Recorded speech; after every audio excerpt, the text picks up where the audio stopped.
Hey idiot, I'm going to Jummah. Are you? No? You're scum? Okay. Respect the fact that different people have different experiences within Islam. Don't be a jerk.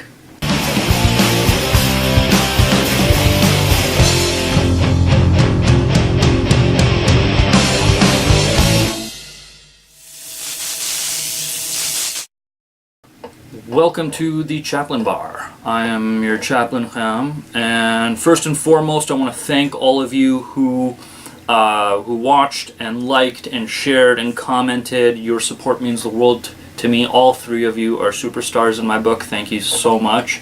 I really appreciate it. When it comes to something like Jummah, people have different experiences. There are people who have had good experiences. There are people who have had positive experiences in that space. And that's okay. They're not bad people for having good experiences in that space. And you have to realize there are people who have had bad experiences in that space. And that doesn't make them bad Muslims. That doesn't make them bad people.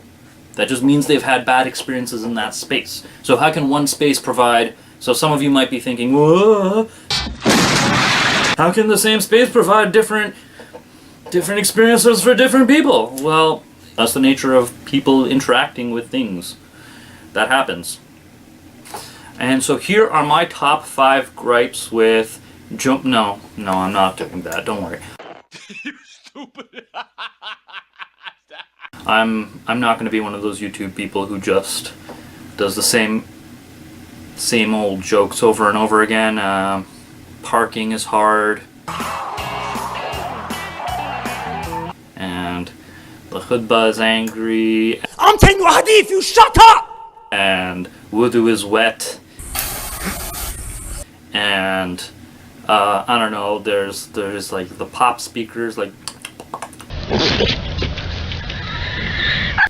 they're just like, you know, when they're praying and stuff. It's the list goes on, but that's not us. That's not what we're doing here.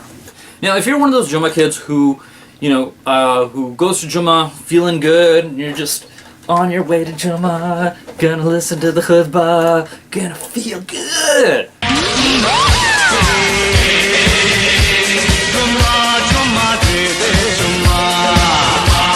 Great, I'm happy for you.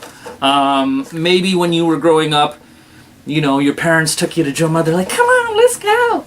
And then you went, and then you sat through it, and then after that you just sat through it because you knew, like, oh, I'm gonna get ice cream or something. There's always a snack or a treat afterwards, and you know, that's a good experience. That's a wholesome experience. And if that was, you know, that's the experience you grew up in, I'm happy for you. I'm glad, you know, but not everybody has had that privilege.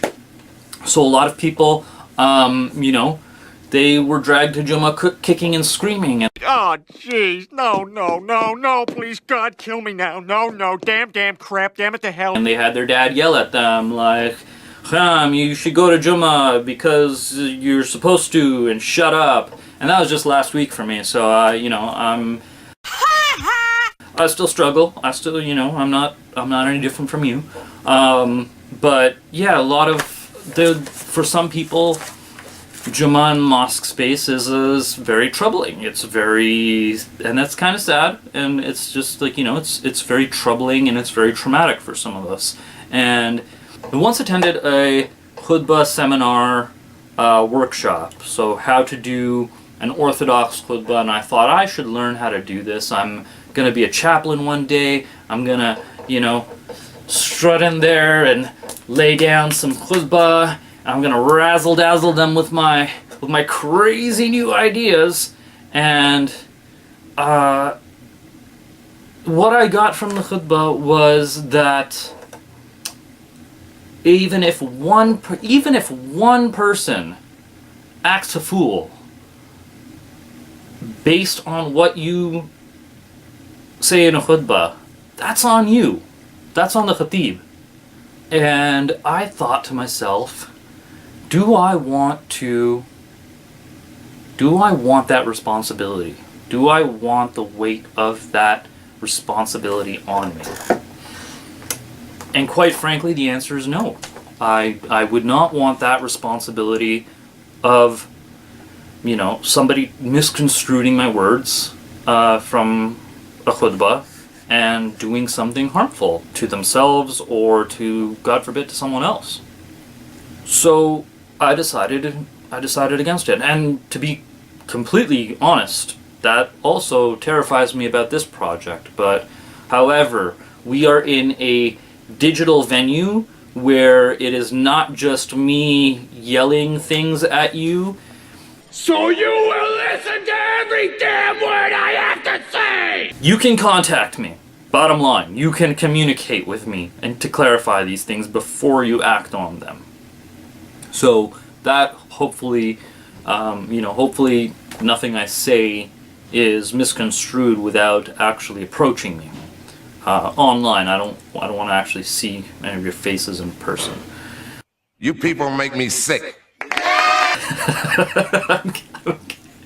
As a result, it's not surprising that majority of Orthodox imams will stick to, a very, lack of a better term, orthodox scripts for their khutbahs, doing bad things is bad, doing good things is good. Those of you who aren't bothered by that script and who aren't bothered by that space that those messages are conveyed in, take a moment to be grateful that you have that privilege, because not everyone does. Not every khutbah makes me feel good. There's a lot of khutbahs that make me feel quite awful.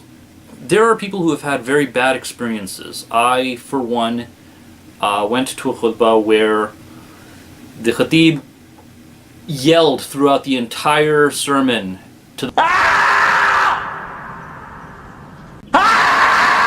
his throat was so sore and so hoarse that he couldn't actually perform the prayers. One of his minions had to do that.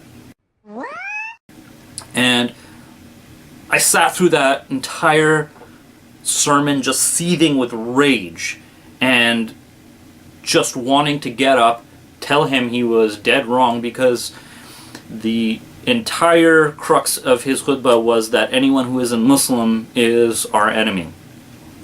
And I thought to myself, really? Including the non-Muslim wives of the Prophet? Really? Including, he gave a handful of these lousy examples that were just completely contradicting the life and the example of the Prophet.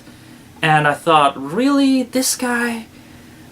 What the hell is he spouting off? And I wanted to get up. I want to say my prayers to my God, and I didn't. I don't know why. But God gave me a break when I didn't have to pray behind him, because I was really,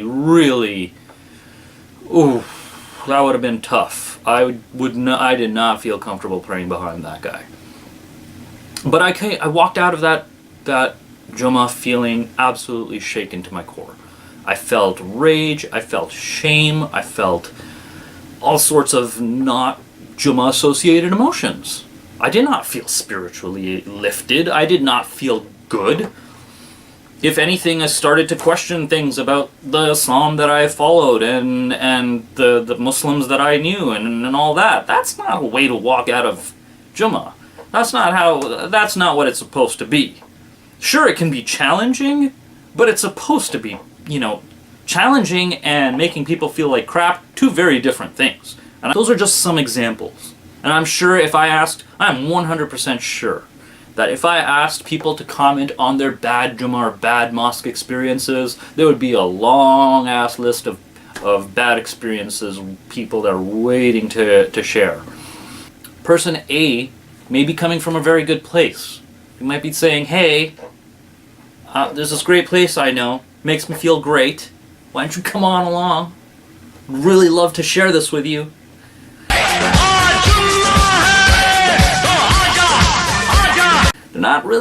They're not necessarily being jerks. They're not being mean-spirited in that regard. But you have to remember, the person you're inviting, if they tense up, if they're like, nah, that's fine, you go do your thing, I'm gonna go do my thing, I'm not really, thank you, but no thank you. you got to realize that they might be coming from a place where they have not had good experiences in that space. Maybe they've never had a good experience at a mosque. And you got to respect that. And you can't just, hit them over the head and say, hey, why not? Why are you not Muslim or something? No, don't do that. I have to demand that all of you like, share, and subscribe.